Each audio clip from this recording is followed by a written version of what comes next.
In 8000 BC, at the dawn of agriculture, there were approximately 5 million humans on Earth. In the 8,000-year period up to 1 AD, the world population grew to 200 million. By the year 1804, it had reached 1 billion.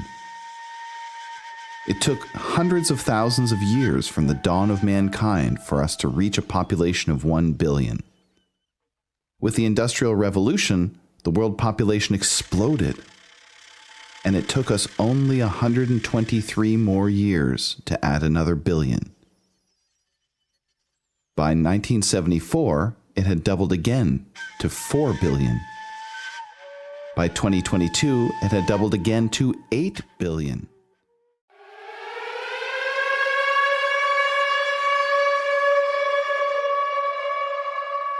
Environmentalists have long sounded the alarm about a planet with too many people. In 1798, English economist Thomas Malthus predicted that the world population would increase geometrically and outpace agricultural growth until we ran out of food and civilization collapsed. In 1968, scientists Paul and Anne Ehrlich updated Malthus's dire predictions, forecasting worldwide famines and calling for immediate action to reduce the world population. But Malthus and the Ehrlichs failed to account for two factors. One, technological advances that would increase food production, and two, the global use of contraception that would reduce the birth rate. Since the introduction of the birth control pill in 1960, the TFR, or total fertility rate, the average number of children born to a woman over the course of her lifetime, has more than halved, from 5.03 children per woman globally in 1960 to 2.3 children per woman in 2023. The Institute for Health Metrics and Evaluation estimates that world population will peak around 2064 at 9.7 billion, followed by a steady decline, bringing world population down to around 6 billion by 2100, less than what it was in the year 2000. For the first time ever, the world population will start to decline. Fertility has been declining in the West for a long time, but fertility decline is not just a problem in the West. China is already well below replacement rate with a TFR of 1.28 children per woman, and its population is predicted to shrink by 2050. India is below replacement too, crossing below a TFR of 2 as of 2021. Kenya's TFR decreased by 30%, from 4.8 to 3.4 children per woman, in only 10 years between 2009 and 2019. Pakistan's TFR has more than halved since 1977, going from 6.6 to 3.3 in 2022. While progressives and radical environmentalists cheer this on, it's not at all clear that this is a good thing. Demographers assume that global fertility rates will stabilize just under 2 children per woman, leading to a slow and steady world population decrease. But we have very little reason to assume that. Never in the history of the world have we seen fertility fall this fast, and never in the history of the world has humanity purposefully suppressed its own fertility. Why do we think that fertility rates won't keep dropping? Why do we think that women won't continue to suppress their fertility well past the replacement rate? Why do we think there's a floor underneath the fertility collapse? The truth is, we have no real reasons to think any of that, because in certain countries, fertility decline is reaching suicidal levels. And leading the charge down this suicidal path is South Korea. As of 2023, South Korea has a TFR of 0.72, less than 1 child per woman. In the capital city of Seoul, the TFR is an astonishing 0.55. In Seoul, only 1 in every 2 women has a child. If this doesn't turn around, the population of South Korea will halve by 2100. South Korea is the canary in the coal mine. Unless it turns its fertility problem around, it will cease to be able to meet its basic economic needs. If China, India, Kenya, Pakistan, and other countries around the world follow suit, the global economy will face an existential crisis. The global supply chain requires a complex network that simply cannot be maintained if population declines sharply. We saw the shock to that supply chain in 2022 with global lockdowns. Imagine how the supply chain would fare if the global population halved in 2 generations, as South Korea's will. If the future for the whole world looks like South Korea, we are headed for a global economic crisis that dwarfs not only the 2008 crash, but that dwarfs even the 1929 crash that launched the Great Depression. So we need to understand why South Korea is not breeding. But the first question is, why the Koreans? Is there something specific about them? Why is this happening to them and not some other people? This documentary was originally an article on the Imperium Press Substack. If you like this documentary and want more, you can support us by subscribing to the Substack.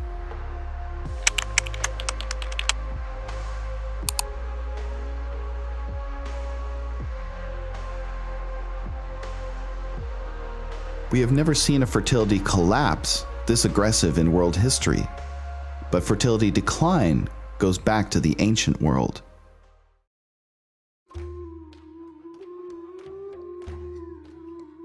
For Romans, their core identity was what they called Romanitas, or Romanness, the traditional virtues associated with the Roman character.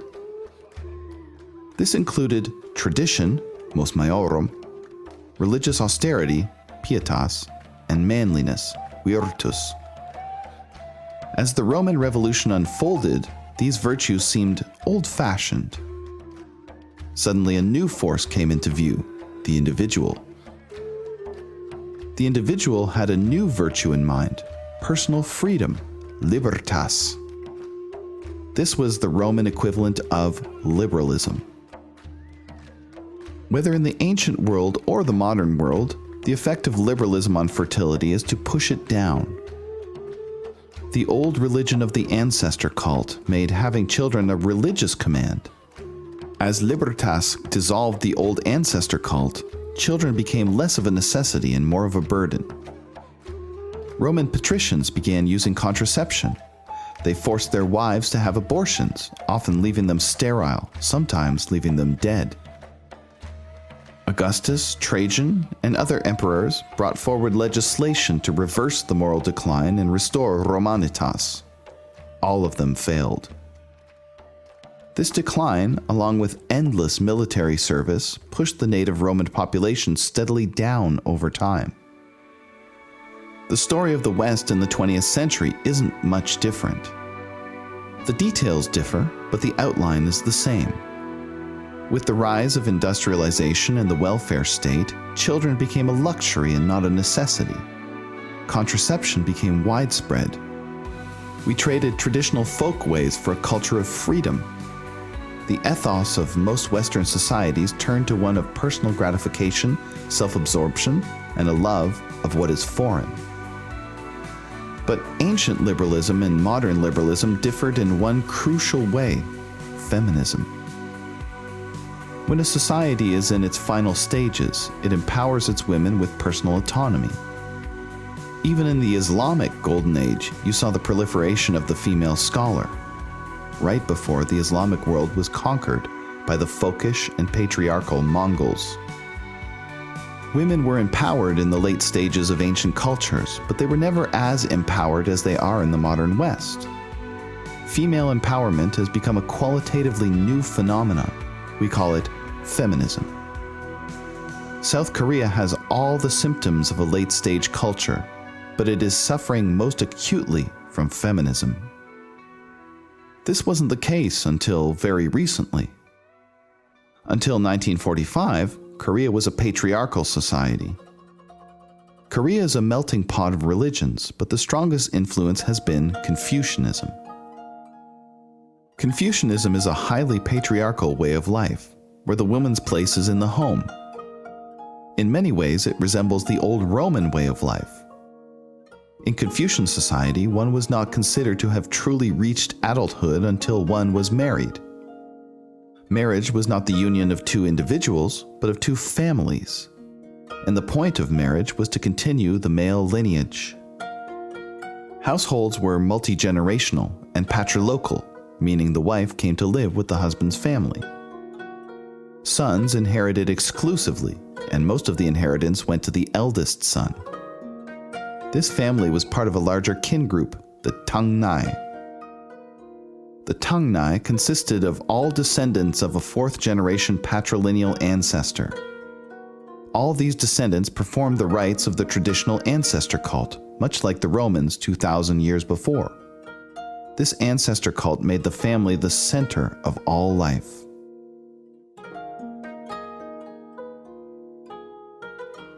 Then, suddenly, Korea found itself in the grip of liberalism.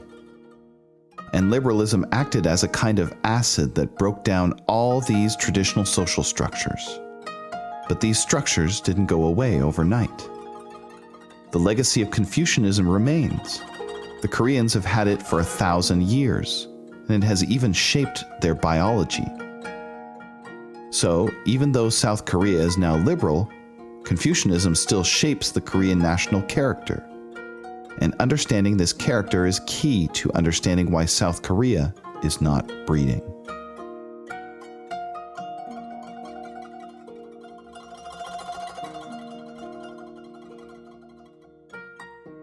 Confucianism was born in Warring States-era China around the 5th century BCE. Once it was adopted as the state ideology, it was used to develop a complicated bureaucracy based on the texts of Confucius's 5 classics. This training involved the rote memorization of a vast series of disconnected and particular facts, rites, and quotations. This bureaucracy was critical to imperial functioning, and membership in it was a mark of high status. In this world, high status meant wealth and therefore high fertility. Thousands of years of sexual selection produced a unique personality type. The Confucian scholar favors iteration and memorization over abstraction and creativity. He is ultra-disciplined and hyper-competitive, and he is accustomed to acquiring learning by brute force and tireless study.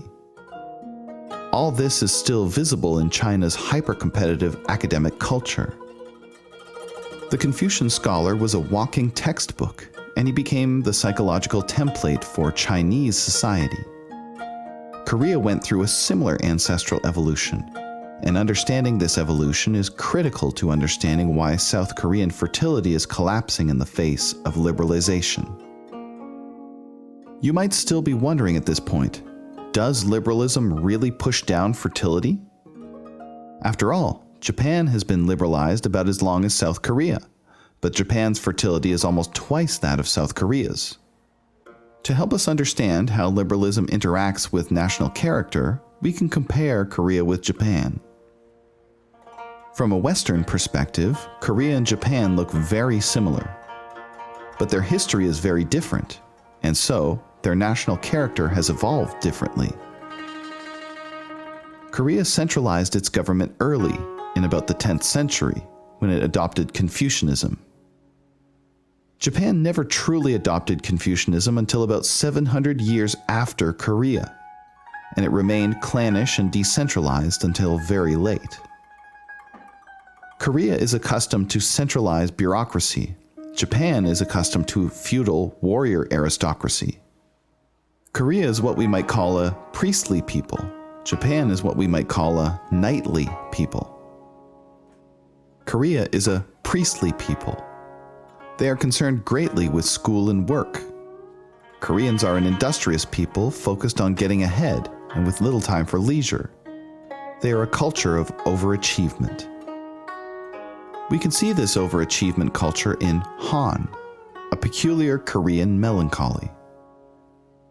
Korean writer Yi Moon-yeol calls it a peculiar mixture of tragedy and comedy. It is an intensely personal mixture of angst, endurance, and a yearning for revenge that tests a person's soul. It is a longing for a kind of cultural purity that resembles the German ideas of Volk, or folk. Another unique aspect of Korean culture is nunchi, the art of understanding. Koreans prize the ability to read the room and size up a social situation. If you have quick nunchi, you can navigate hierarchies and relationships intuitively. East Asian cultures are what anthropologists call shame cultures, where your worth as a person is defined by others. This kind of culture is now alien to the modern liberal West, where your worth as a person is very much a personal and individual issue. Shame cultures are the product of a highly anti-individualist culture. Nunchi is the Korean expression of this kind of shame culture found all across East Asia. Korean culture is very much like other East Asian cultures in another way too, in its respect for authority.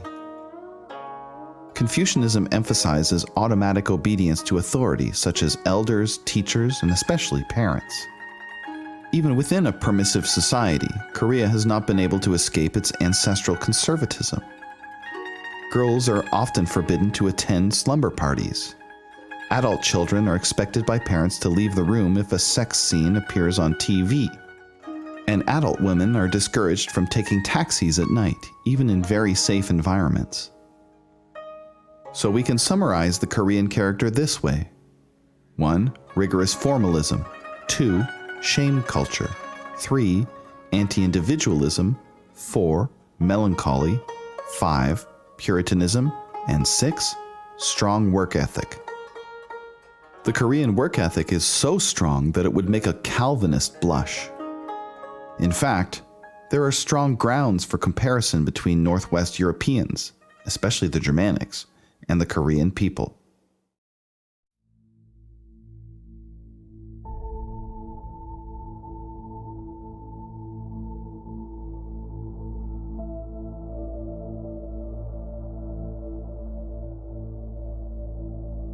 This traditional society, like so many other societies, was torn apart by World War II, into two separate nations, in fact. Divided between the respective spheres of the Soviet Union in the north and America in the south, Korea is a fascinating experiment in the effect of ideology on a once unified people. Korea was always meant to be reunified after the surrender of Japan, but negotiations between the Russians and Americans broke down, and Korea was divided between them. As a vassal state of America, South Korea was liberalized, although not all at once. It went through a series of pendulum swings between democracy and autocracy, becoming a liberal democracy in the late 1980s. In less than 2 generations, South Korea went from a traditional Confucian society to a liberal society. Virtually overnight, it has been beset by humanism, secularism, progressivism, and above all, feminism. The effects of feminism on Korean gender dynamics have been a disaster for South Korea. Liberalism has brought economic development, but it has also brought demographic doom. In 1960, South Korean women could expect to have about 6 children. Today, they will not even have 1. And today, South Korean women resent even the suggestion that they should become mothers. In 2016, the South Korean government published a birth map, which showed how many women of reproductive age lived in different regions. This prompted a backlash, with the typical feminist coding of women demanding not to be seen as baby factories. Feminism is not the only problem, though. Part of the problem comes down to cost of living. Affordable housing is now out of reach for many South Koreans. The irony is that South Korea's economic miracle should have enriched its people. Instead, they traded stable family formation for working 69 hours per week, only to be unable to afford the basics in life, things that their grandparents had in abundance. Inside South Korea, the blame is laid squarely at the feet of outdated gender norms, which are slow to evolve. Progressive ideologues point to the gender pay gap as a driver of the fertility crisis. They say, if only women earned more relative to men, they might feel like they can afford a family. The reality, though, is that 1. Female education, and therefore career ambition, pushes fertility down, and 2. The gender pay gap pushes fertility up. And yet, progressives argue the exact opposite of what the data show. They argue that to raise the birth rate, women should be more careerist, and the gender pay gap should be narrowed. This is pouring fuel onto the fire. There is tentative evidence to suggest that eliminating the gender pay gap could increase fertility. The argument states that eliminating the pay gap would enable families to afford childcare. It would, but the effect is marginal, and it would be temporary, since maximizing female labor force participation would be economically pointless, at least in the long run. To understand why, we have to understand what women bring to the workplace that men don't. And this means we have to understand what makes female psychology different than male psychology. No doubt, minimizing female labor force participation would come at an economic cost, at least at first. But women are different than men in a number of ways, particularly as economic units. Difference number 1. Women are naturally less careerist. As women approach middle age, they naturally place less emphasis on their career. Most childless women reach a crisis point around age 30 when they decide they want children, a 9-to-5 job, and time with family.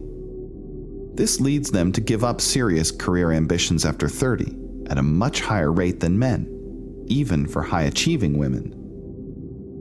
Investing in female labor is simply far more risky for companies. Difference number 2. Women are less competitive. Human children have a long period of dependence. Given the high resource demands of child rearing, women have evolved a psychological profile to cope with that long dependence. Female psychology promotes extensive cooperation and a series of close one-on-one relationships with other women. This is an evolutionary strategy known as alloparenting.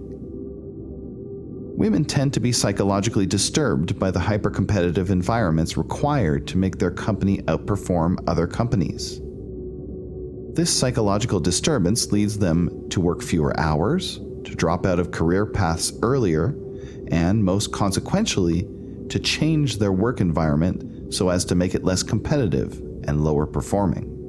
With the result that investment in female employees simply generates a lower average return. Difference number 3.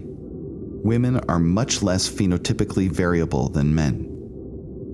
The bell curve for females is much narrower than it is for males in important metrics, such as IQ. There are many more women than men in the middle range of these metrics, but then there are many more men than women at the exceptionally high and low ranges of achievement. So men will always tend to dominate at the top levels, those levels that truly matter most to the performance of a company. In other words, the loss of female labor is simply less impactful than the loss of male labor. Companies can afford to lose female labor more than male labor. So at the aggregate, society-wide level, the imposition of female preferences on work culture leads to substantially lower efficiency because, again, women are less careerist, women are less competitive, and women are less exceptional. We might defend female labor force participation by pointing out that studies show that gender-diverse workplaces are more profitable. But this is essentially junk science. The whole incentive structure of modern international capitalism is contaminated with gender ideology. ESG, gender quotas, and other legally mandated initiatives make diversity artificially profitable. So it's impossible to tell whether what makes gender-diverse workplaces more profitable is their actual performance, or the fact that less gender-diverse workplaces face legal penalties. We might then defend female labor force participation by pointing out that gender-diverse workplaces are more innovative. This does seem to be the case. But does this translate into better economic outcomes? After all, innovation doesn't matter if you can't implement your innovative ideas. And to implement your innovative ideas, you need to build consensus. And it has been found that diverse workplaces make consensus building much more difficult. Including women in the workplace creates an environment of sexual tension, disagreement, and distraction. These negatives are simply not present in male-only workplaces. At the level of the workplace, female labor has negative effects. And when scaled up to a whole society, these negative effects are compounded to where the economic benefits of a larger workforce become marginal, especially when we consider the opportunity cost of women's lost domestic labor. The bottom line is, South Korea would not have to give up much in order to go back to a one-working parent lifestyle. So the feminists and progressives are simply wrong to argue that empowering women in the workforce would solve the fertility collapse. It would do just the opposite. It would make it much worse. And not only has female empowerment been a disaster for fertility, it has not even really brought much economic benefit. So, the fertility crisis that threatens South Korea is largely the result of it embracing liberalism. The Korean people are similar in some ways to Germanic peoples. They are high in conscientiousness, they are puritanical, melancholy, polite, deferent, and above all, in their very bones, they are overachievers. Confucianism has bred all these traits into the Korean people. It has made them into priestly workaholics. And as long as Korea maintained its Confucian traditionalism, this workaholism was a strength. But when liberalism was imposed on Koreans, this delicate balance was upset. Overachievement and puritanism are fine when joined to a traditionalist, family-oriented society. But when joined to individualism, a culture of freedom and feminism, this quasi-Protestantism has become a death cult.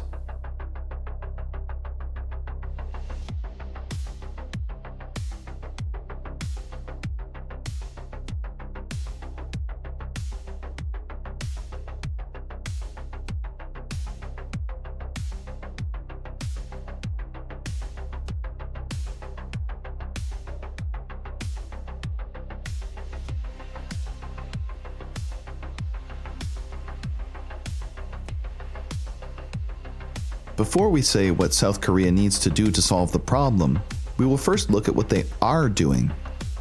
In short, they are simply throwing money at the problem. South Korean fertility dropped precipitously from the end of the Korean War, and it crossed below replacement in 1983. This was caused by the government's strong fertility regulation policy, the widespread use of contraception, and the normalization of smaller family sizes.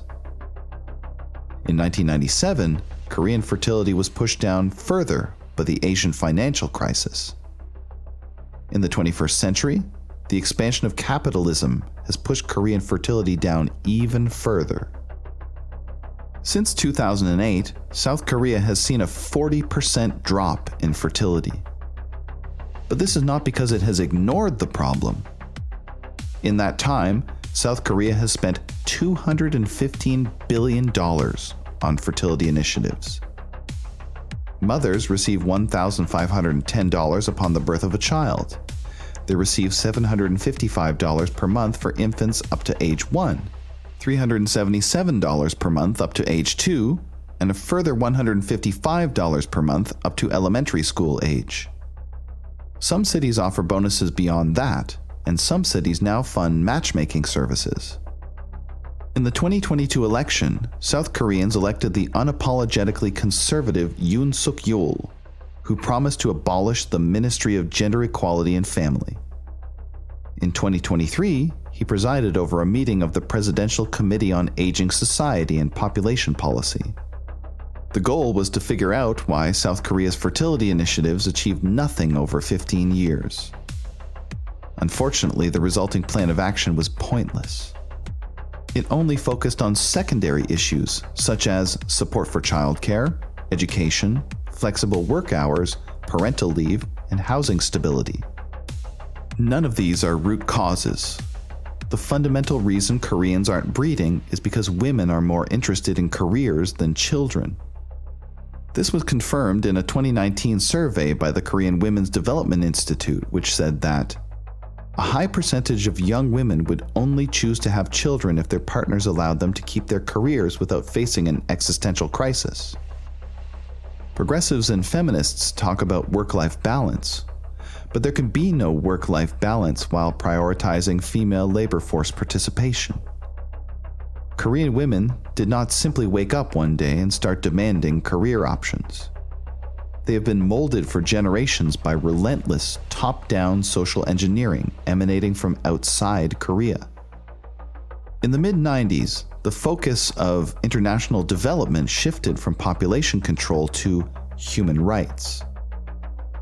The 1994 Cairo International Conference on Population and Development called for governments to stop trying to maintain population size. Instead, it called for female education and access to contraception. The 1995 Beijing World Conference on Women doubled down on this shift. Over the next 30 years, these policy initiatives were rolled into the governmental regulatory framework we now know as ESG. ESG systemically punishes companies that do not promote these goals, creating a trickle-down effect of enforced gender equality. If South Korea wants to solve the fertility crisis, it will need to get serious. If it doesn't implement serious policy initiatives, the result could be extinction. Here are some policy initiatives that would actually solve the problem. 1. Elimination of gender equality. South Korea needs to eliminate gender equality initiatives. The only reason women as a cohort are competitive in the workplace is because legislation makes it so. Without these initiatives, female labor is, on average, simply less valuable.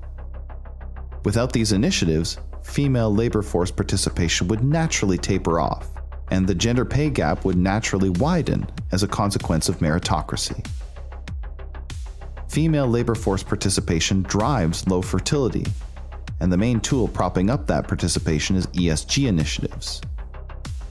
Those initiatives must be eliminated all the way up to the constitutional level, and penalties must be imposed on companies that adhere to them. 2. Restriction of birth control. South Korea must also ban or severely restrict access to birth control. This is a simple matter of enforcement. But isn't contraception a human right? Our feminists might ask. Contraception is not a human right because human rights are not a thing. You don't have rights by virtue of being born a human. You have rights by virtue of being born an American, an Englishman, a Kenyan, or a South Korean. Would you force women to have babies? Our feminists might then ask. The answer is no. Eliminating birth control does not mean forcing women to have babies, because it does not mean forcing women to have sex. It simply means bringing sex and the consequences of sex back to a natural and healthy alignment, an alignment that supports the continued existence of society. No serious person doubts that we should restrict access to methamphetamines or crack cocaine, because the abstract right to freedom must yield to the damaging effect such access would have on society. The effect of birth control on South Korea is incomparably worse: probable extinction. The restriction of the freedom to have sex without consequence pales in comparison to that. 3. Mandating traditional norms. South Korea must also mandate traditional Confucian norms. These norms are in no way incompatible with a modern, technocratic, post-industrial state. They are, however, incompatible with a modern, technocratic, post-industrial, liberal state. Confucianism enshrines traditional gender roles, which are associated with high fertility. It also makes the highest good the perpetuation of the family.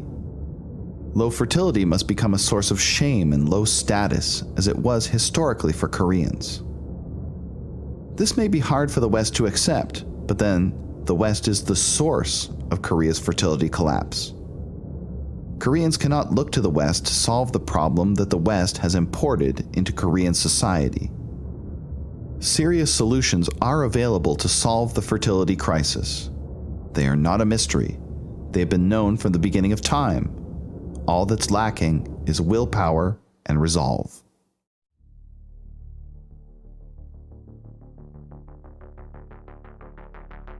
Implementing serious solutions would, of course, come at a very high price. As mentioned in Part 3, South Korea would, in isolation, not have to give up much in order to transition to a one working parent lifestyle. But it doesn't exist in isolation. It exists within the context of a global ideology of progressive secular humanism, and the current global order would impose a cost on traditionalism. So, Korea will need to decouple from American influence. In practical terms, this will mean realignment with China, who is watching the Korean fertility crisis with great interest. China is facing its own fertility crisis, and this is a much more dangerous prospect for the global economy. The Chinese have a very similar psychological profile to the Koreans, and have had Confucianism for much longer. So they are susceptible to liberalism just as the Koreans are.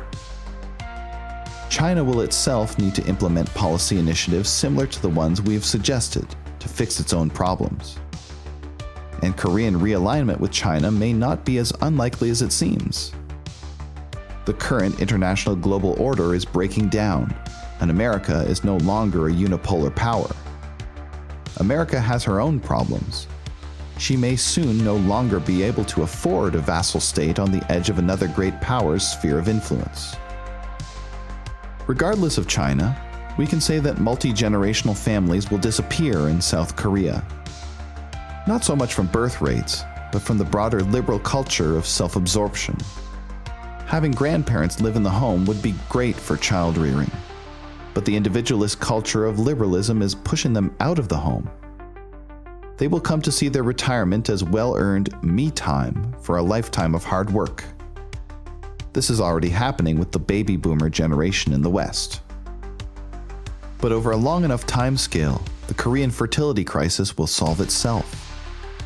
The psychology that makes someone not desire children is maladaptive and will die out from natural selection. South Koreans who are high in individualism, trade openness, and conscientiousness will simply be bred out of the gene pool.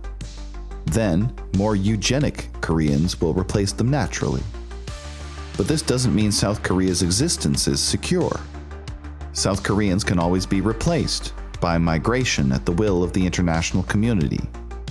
South Korea's challenge will be weathering this demographic storm in the age of globalization. So, what can we learn from South Korea's fertility crisis? Let us recap what's happened. Liberalism, and more broadly, modernity, pushes down fertility in priestly peoples. That is, ancestrally urban and bureaucratic peoples bred to live under central government. South Korea is the most priestly people in East Asia, who has been liberalized the fastest. These two factors, priestly character and liberalization, have created the perfect storm of fertility collapse. They are suffering under what we might call compressed modernity. That is, they are encountering liberalism and post-industrialization in its mature and concentrated form. And unlike Europeans, Koreans have not had centuries to develop antibodies to fend off the most maladaptive aspects of liberalism, such as individualism, feminism, and multiculturalism. So Koreans will suffer the fate of European nations under liberalism, but with an order of magnitude more severity.